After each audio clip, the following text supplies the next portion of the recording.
You're going to deal with a lot of inventory issues because we'll be specifically talking about you're going to deal with a lot of inventory issues because we'll be specifically talking about a lot of manufacturing entities and allocation of costs for those products that you're going to be producing.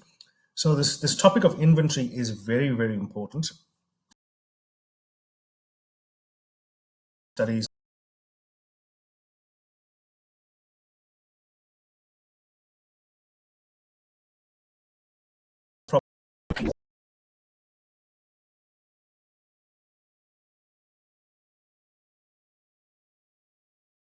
the invoice price as the historical cost and then depreciating it.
If it doesn't meet that definition of an asset and the recognition criteria, you can't even start to call it inventory, because first and foremost, inventory is an asset.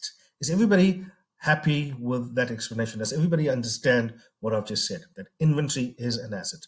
Can I actually just get that so that we happy and we can move on? Yes, sir. Okay, shot. Okay, cool. Right. Just let me mute you guys again. Right.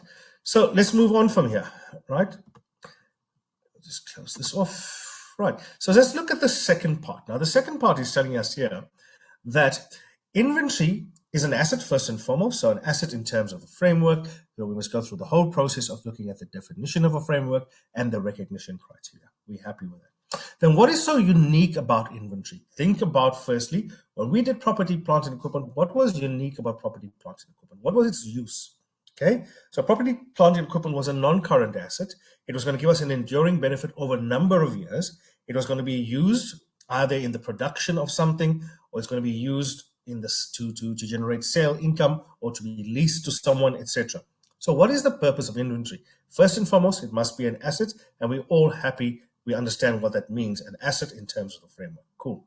So what is unique, excuse me, about inventory? The purpose or the intention of inventory is to resell during the normal everyday activity of the business. So let's just stop there.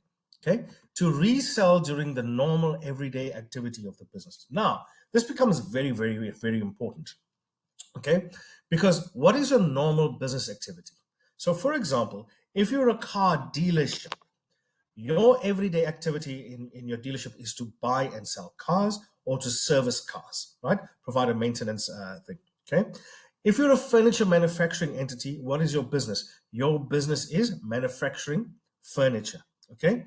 So inventory is what is used in the business for the purposes of reselling during the normal everyday activity of the business. So that is very, very critical. Why? Okay.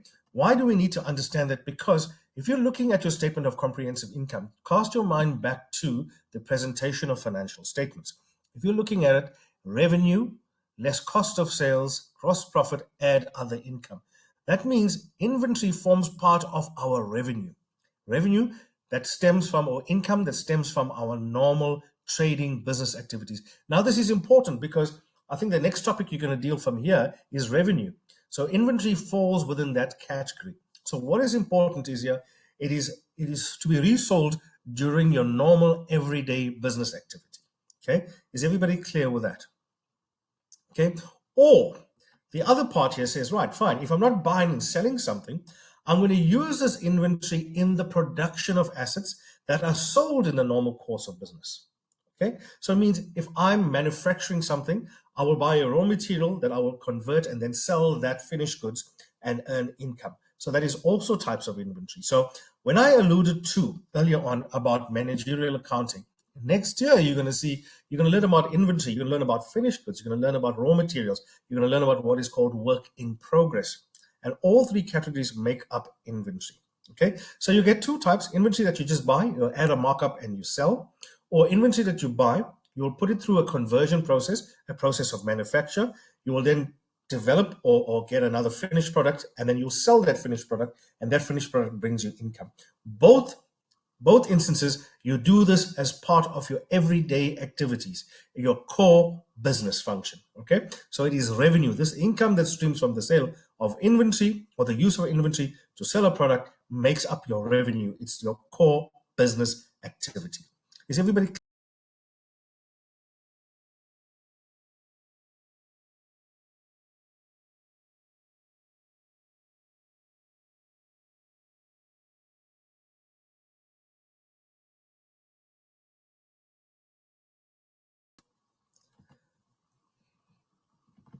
Okay.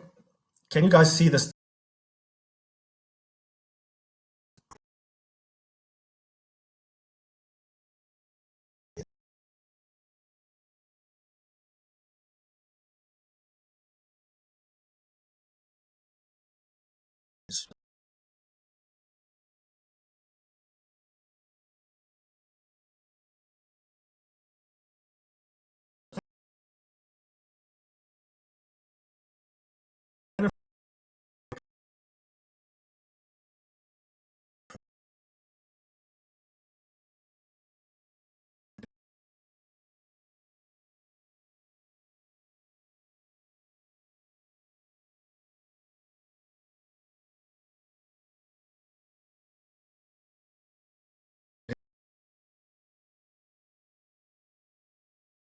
raw materials, nor are they finished goods. They're still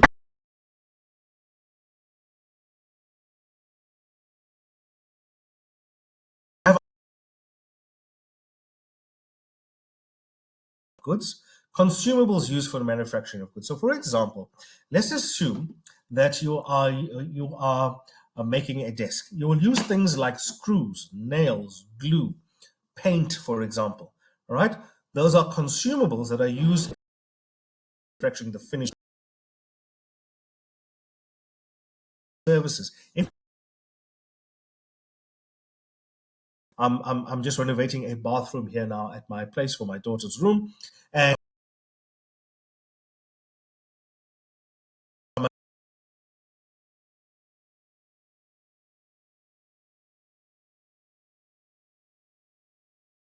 all of those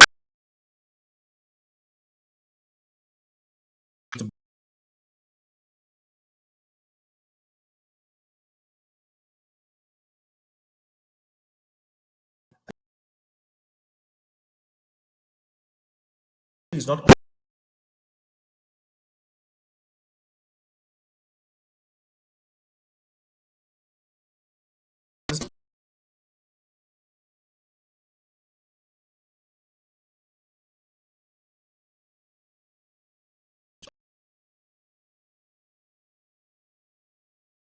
okay. Cool.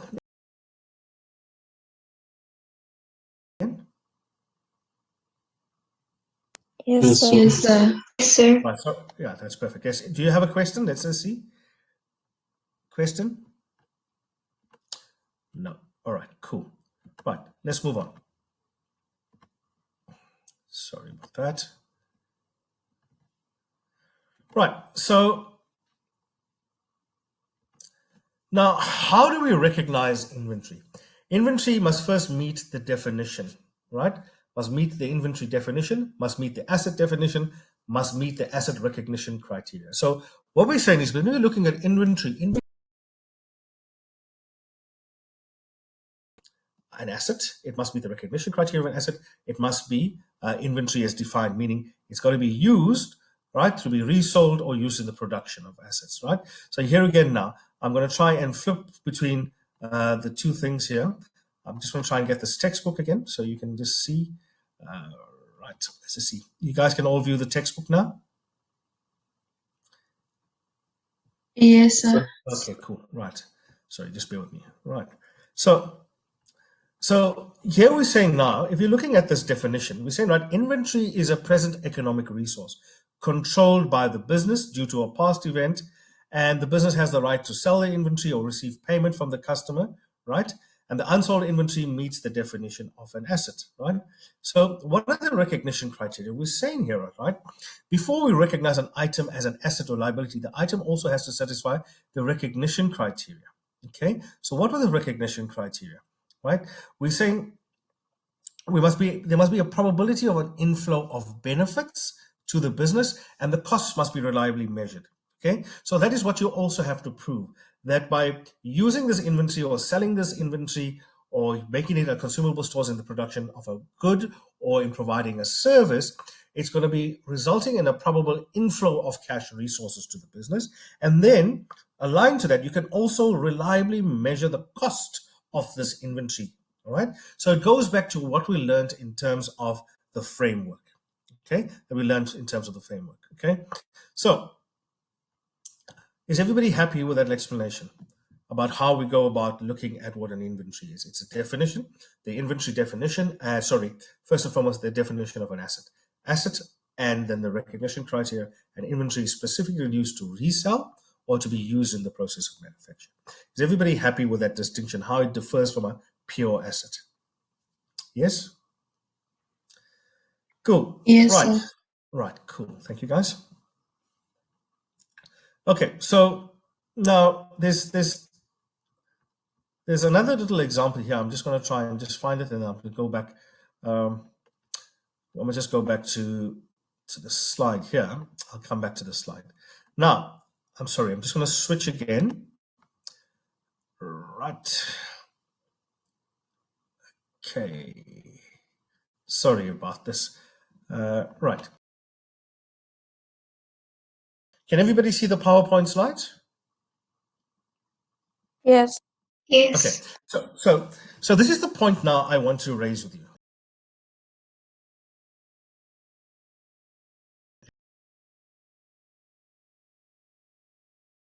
Anybody? Yes, right. And especially during lockdown, what has happened? We look at Checkers, the Checkers 6060 app. You can go online, order your groceries, how it gets delivered. Okay. You can order takeout food in the comfort of your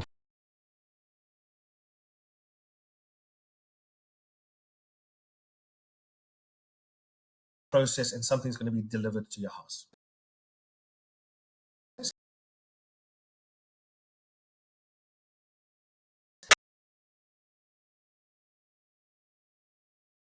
Do we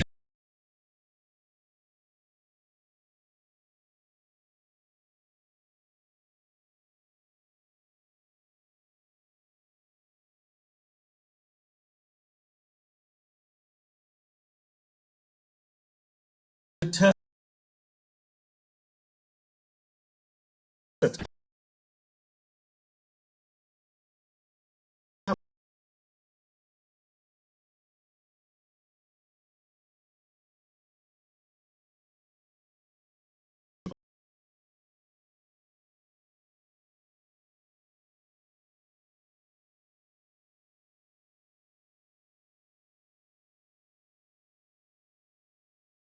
Order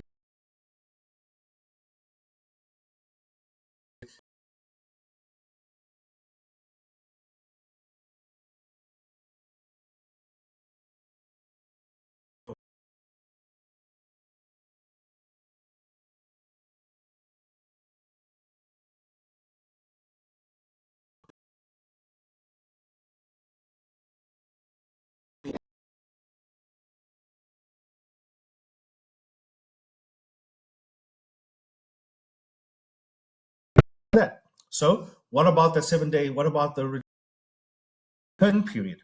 Okay. Take delivery. It's when that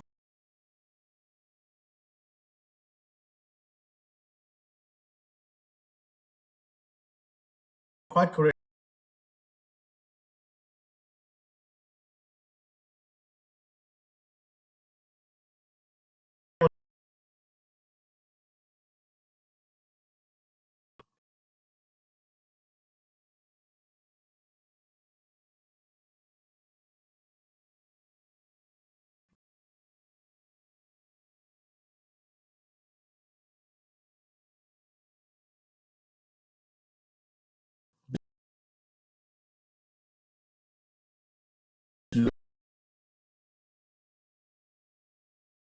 Okay, so that's very, very important.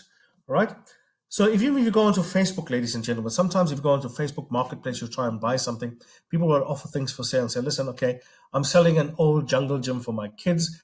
It's 1,000 Rand, but the seller or the purchaser is responsible for dismantling and transporting the goods to their place. Can you see? So what happens? Whose onus? The onus is on the purchaser then to do certain things before it becomes theirs. Right. So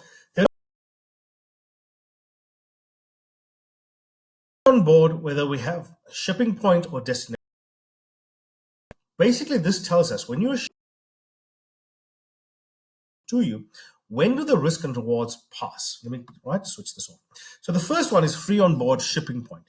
So if you buy goods and services and the terms and conditions are free on board shipping point, it means the risk and rewards are passed, right? When the item is loaded at the shipping point. So for example, I buy some goods from some wine from a farm in Cape Town, and the condition is free on board shipping point. That means the time that the delivery company goes and picks up the stock from the farm, it becomes my responsibility.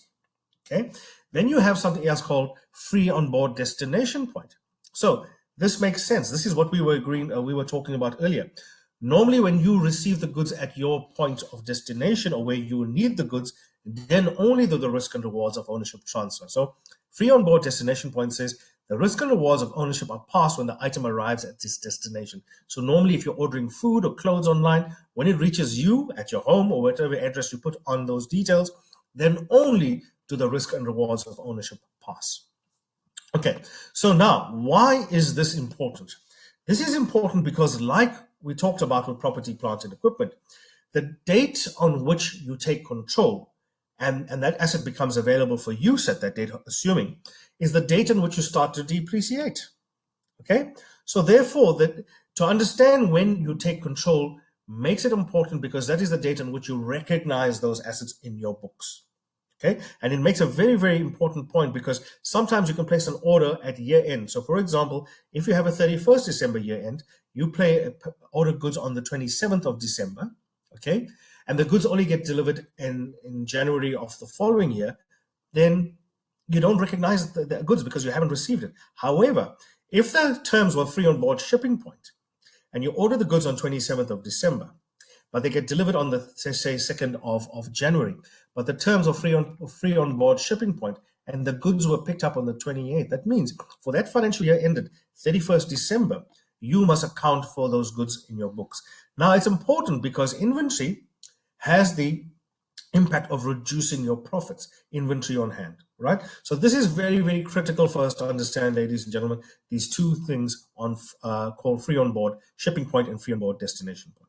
Okay, so I'm going to switch back now to this class example in the textbook to see if you can understand that. Are there any questions? Maybe let's just take questions from after this. Right. Can everybody see the textbook, ladies and gentlemen? Yes. Okay, cool. Yes. So let's just look at this example here now. Right, let's just see. Right, right.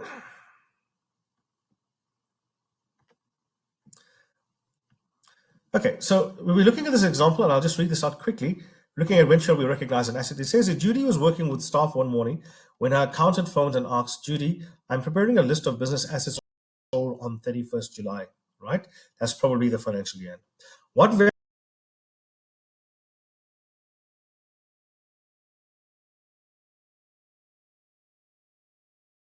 Okay, so basically she's looking at the cost of goods on hand, finished goods, is 20,000, right?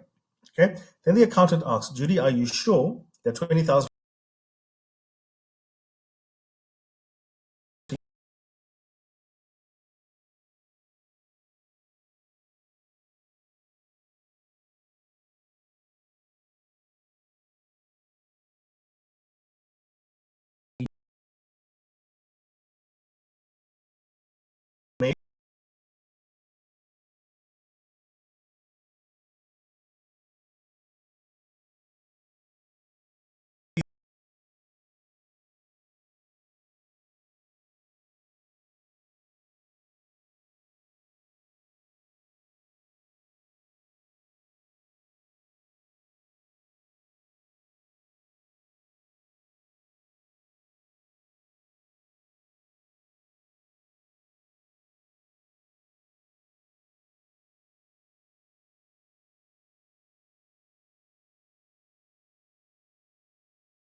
is it not?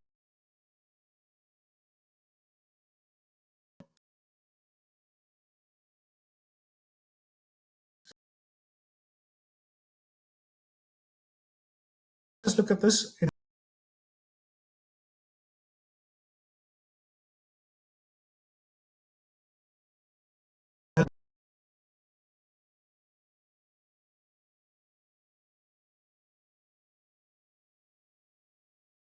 Typically,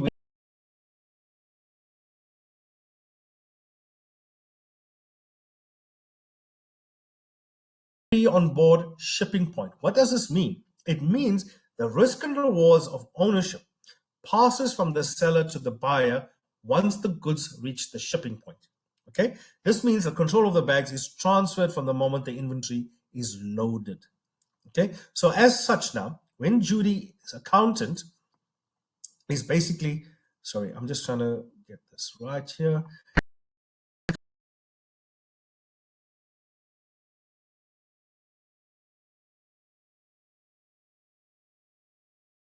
It becomes the asset.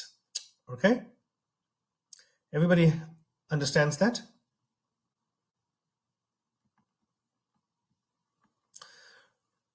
Any questions?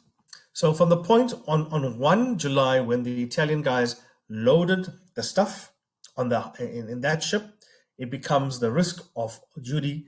So that is now her stock. Okay? Does everybody understand that? Yes, I understand. Yes, sir. Right. Then let's look at the next one. Now, the next one is this. All right. What are we doing here? Free on board destination is another term that can be used for the purchase agreement. This means the control only transfers when the inventory arrives at its destination point. So in this case, it was free on board shipping point, right? Let's look at the next one now. The next part of this problem was this, is an issue of what is called consignment stock. Now, think about what has happened, ladies and gentlemen, all right? July, let's think about July. We had this big mass protests, etc. The Macro down here in Springfield Park was raided and all the TVs were stolen. Do you think Macro actually purchases all those TVs, all that inventory? What they do is, more often than not, they operate on consignment stock. They go to the manufacturer and say, listen, I will sell your stuff. You supply me the goods, and as I sell the goods, I will pay you. That's what normally happens. So consignment stock is the stock of the inventory you give to somebody else, a third party, to sell on your behalf. So what happens is the goods are yours. Okay. When that person sells it over to a third party, to someone else, they pay you for what they've sold. Anything that remains unsold is still belonging to you. Okay. How does the other party make money? You offer them at one price, they sell it at a higher, they make a percentage, but the stock still belongs to you. So anything that's on consignment, if you are holding consignment stock in your books, it is not your stock. If you gave consignment stock to another party to sell on your behalf, that stock forms part of your inventory calculation. Is everybody happy? So let's just go to this part of the question now that says, right, what about the 10 bags Judy sent to a friend in KZN? Right? Let's think about who has control over these bags at 31st July X1. Judy's business gave the bags to her friend Vanessa to sell for her in KwaZulu-Natal. Vanessa is an agent. So when you are handling consignment stock, the party that receives the stock only acts as an agent on behalf of the owner of that stock. Okay, so Vanessa is an agent for Judy. Vanessa sends Judy any payment she receives when she sells the bag, right? And in return, Judy, who is the owner of the inventory, would pay Vanessa, the seller, a 10% commission, right, for helping her sell the handbags in KZN, right? So when this Vanessa, the seller, makes a sale, she deducts the commission Judy owes her and then sends her the balance of the cash, right? So the 10 bags, there's a cap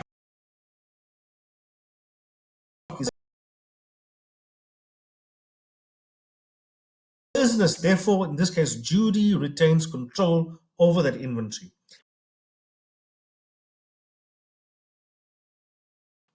Okay.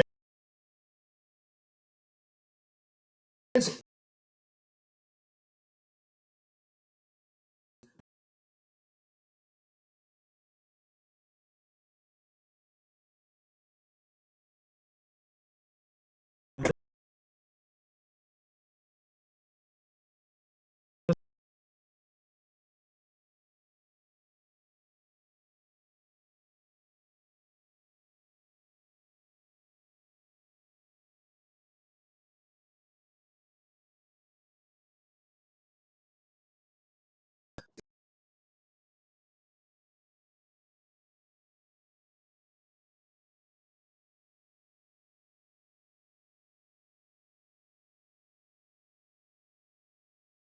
it's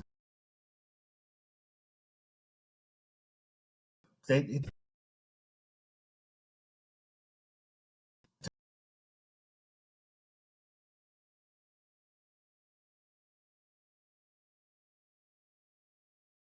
hasn't.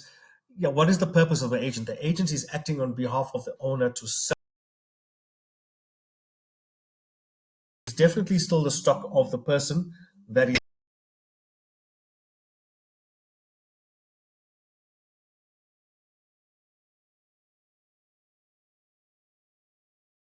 show you this a little later. Okay.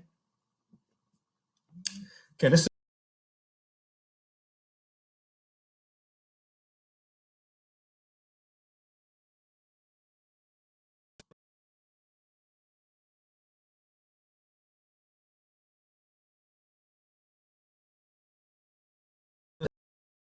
acting as an agent. The agent will only recognize the sale.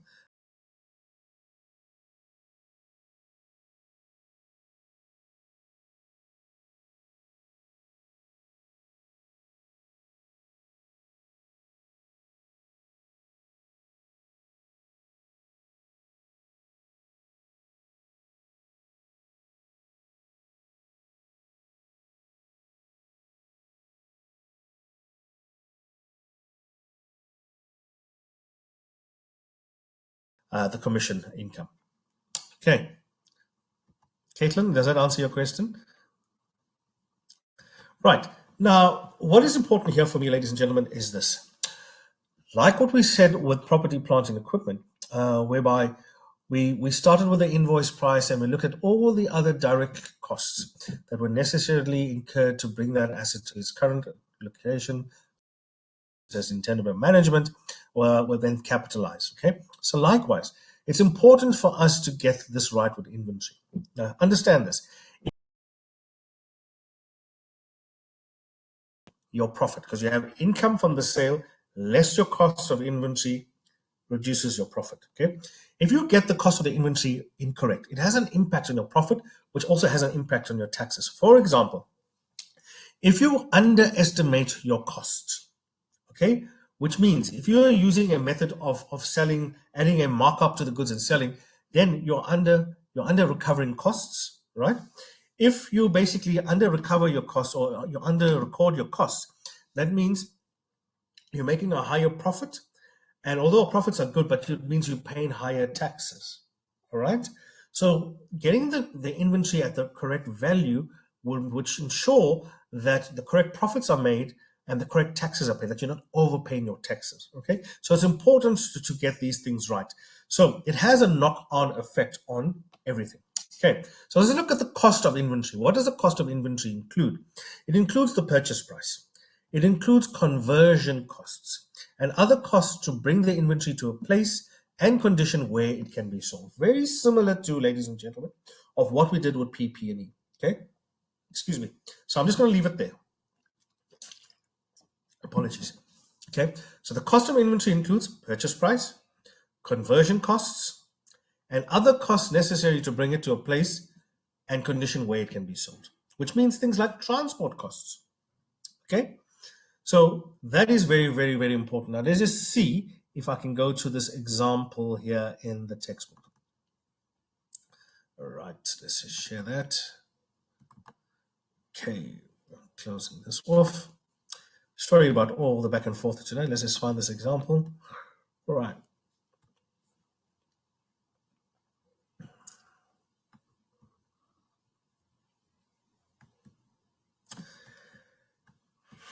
Okay.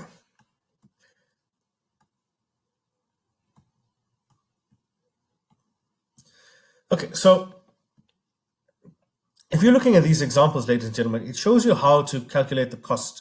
Let's look at this example here, right? Example 5. It says here, a business purchased 100 items at 1 Rand each, okay, and paid 50 Rand in total to have them transported to the warehouse, a further 25 Rand in total to have them transported to the shop, and 50 Rand in total for wages to have them unpacked and placed on the shelves. Calculate the total amount that should be debited to the inventory account. Can you see now? We have a purchase price and we have all other costs. So we need to determine which of these, right? So you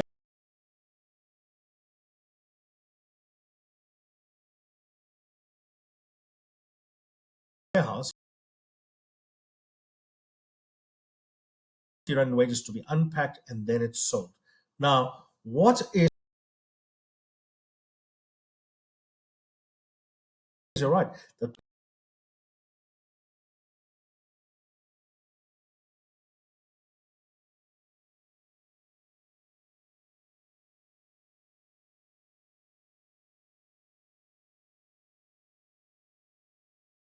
the sold. Now that is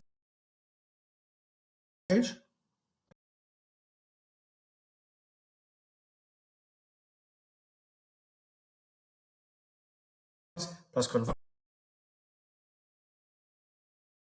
So okay, then it's transport.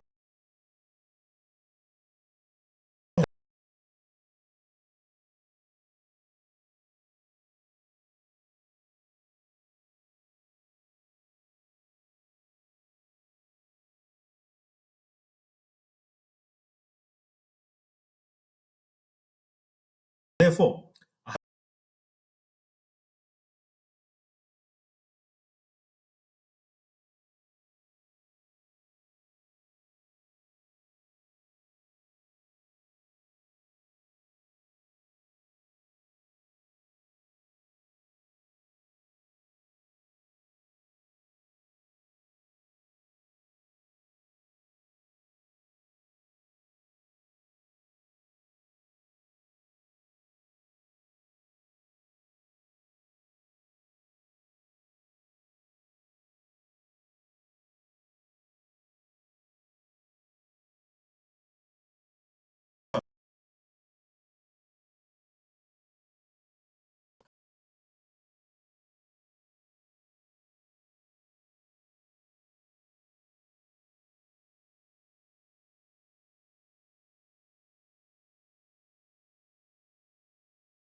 having control of the stock when it is not on their hand.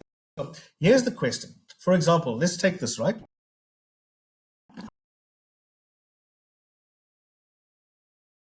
Right. So I'm going to answer your question here. Now,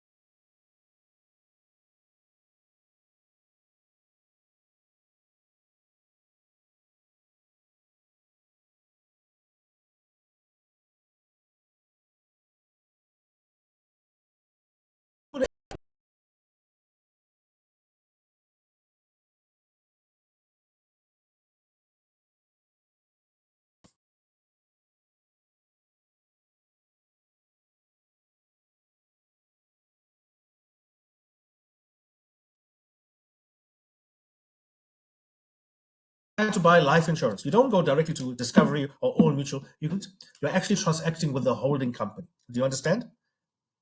So if I had to sell you a life insurance and I was working for Discovery as an agent, I had my whole brokerage. I am not selling you it. I'm selling you Discovery. Discovery is the one who's selling you the product, the life insurance, through. Selling doesn't really matter in this case because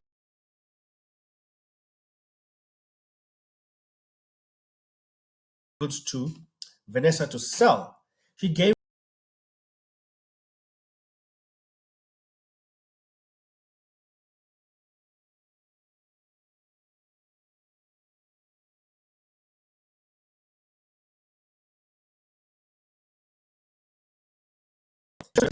Judy.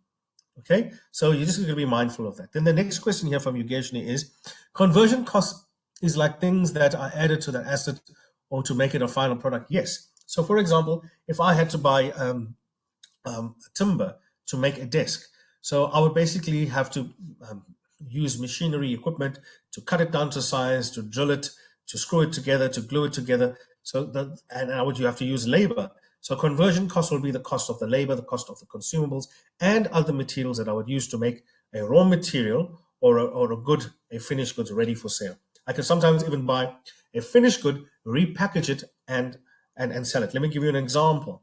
Right? For example, most of the fuel that comes in. Okay, has anybody been to Sapref refineries? down here in gosh, the Merebank area. All that happens there, ladies and gentlemen, the fuel is the same fuel, and when it's sold to Total, it's sold to Engine, it's the same fuel coming from the same manufacturer, right? So likewise, when you're importing goods and services, people just package the same things differently. So the packaging cost is a conversion cost, okay? So yes, costs are things like that that are added to the goods before it can be sold, right? Is that answering your question? Cool. Right, let me just close this off. Right, is everybody happy then with this one? Let's go back here, and I'm going to switch this off for a second.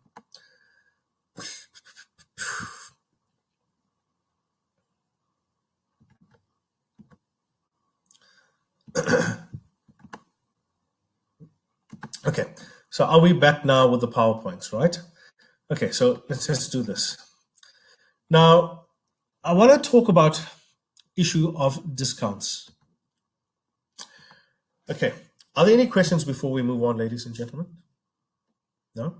Right, let's tackle this issue of discounts. Now, discounts are very, very important, okay? Because if you have a relationship with the person that's selling goods to you, the more often you buy, if you're buying in bulk, etc., they give you a favorable price, okay? They give you a favorable price.